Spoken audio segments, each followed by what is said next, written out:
Hubungan perdagangan antara dua raksasa ekonomi dunia, Amerika Serikat dan China, memasuki babak baru. Sayangnya hubungan dagang kedua negara tersebut bukannya bertambah mesra, namun semakin memanas. Diam-diam mematikan.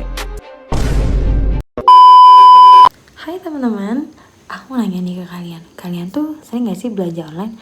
Atau kalian tuh pernah mikir gak sih, kenapa sih kok kayaknya harga gadget ataupun barang elektronik itu belakangan harganya naik terus? Nope. Jadi jawabannya itu ada pada drama ekonomi terbesar di bulan Oktober kemarin, yaitu perang tarif antara Amerika Serikat versus China yang hampir aja meledak. Jadi perang dagang total. Nah, gimana coba kok bisa jadi hampir meledak? Gimana enggak guys? Jadi Amerika Serikat itu mau naikin tarif impor ke China sebesar 100%.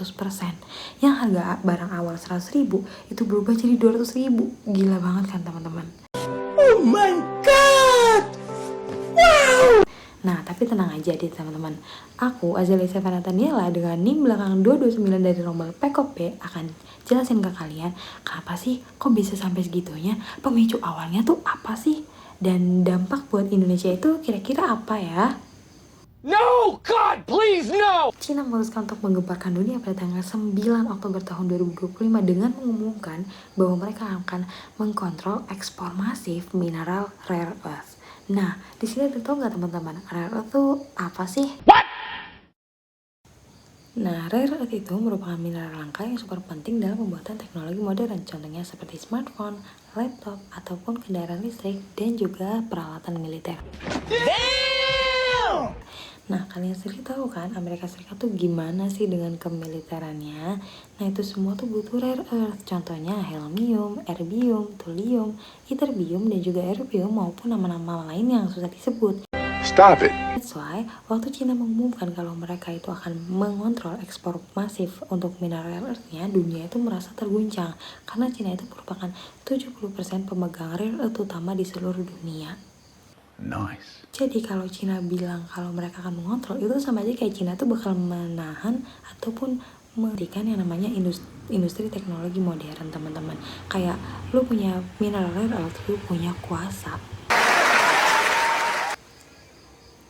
Nah, sehari setelah Cina mengumumkan berita tersebut bahwa mereka akan mengontrol ekspor masif untuk mineral rare earth, Amerika Serikat tentu aja nggak diem di situ guys. Amerika Serikat langsung memberikan ancaman berupa tarif tambahan sebesar 100%, yang mana kalau misalkan ditambahin dengan tarif impor yang sudah ada, Cina itu bakal kena tarif impor sebesar 130% atau bahkan bisa lebih nih teman-teman. Nah, itu kan buat perusahaan-perusahaan manufaktur yang bergantung pada Cina kan akhirnya merasa bahwa mereka tuh kayak mimpi buruk ya guys.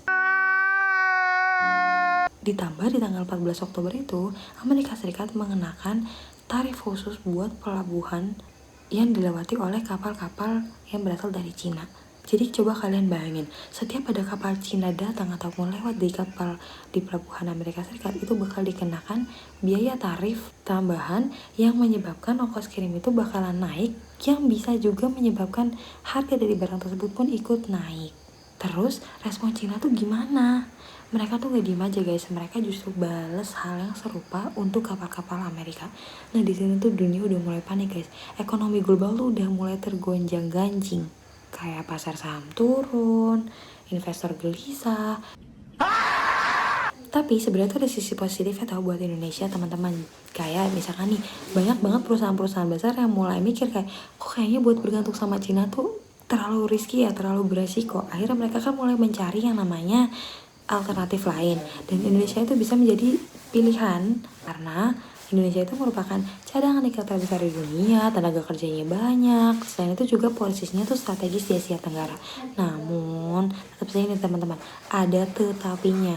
Tetapi infrastruktur kita tuh masih kurang banget, terus juga tenaga kerja terampil kita tuh masih sedikit, ataupun kadang karena masalah birokrasi yang sedikit ribet ya teman-teman. Jadi kalau kita nggak bergerak cepat ya, negara-negara yang udah mulai berpikir buat cari alternatif lain ini pasti bakal juga berpindah ke negara-negara lainnya yang jauh lebih siap, kayak India, Vietnam maupun Thailand. Why are you running? Nah, sebetulnya Indonesia itu punya banyak sumber daya alam yang bisa dikelola kayak nikel, minyak sawit, batu bara, dan juga lainnya. Tetapi Indonesia itu kan cuma ekspor mentahnya aja seringkalinya. Nah, kita sebagai generasi muda itu harus mengembangkan industri hilir agar bisa meningkatkan nilai tawar dan juga nilai jual dari barang-barang Indonesia ke ekonomi global.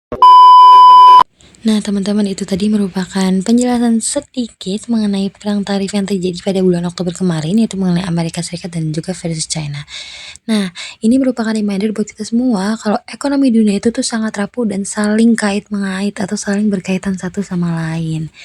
Sebagai warga negara yang cerdas, kita tuh perlu update mengenai perkembangan ekonomi global, dukung produk lokal, dan juga mendorong pemerintah dalam mengambil kebijakan yang strategis. Ingat ya guys, di perang dagang kemarin itu tuh gak ada yang 100% menang. Cuma siapa yang bisa adaptasi paling cepat dan juga paling pintar. Itu saja dari saya. Kurang lebihnya mohon maaf. Wassalamualaikum warahmatullahi wabarakatuh. Bye guys.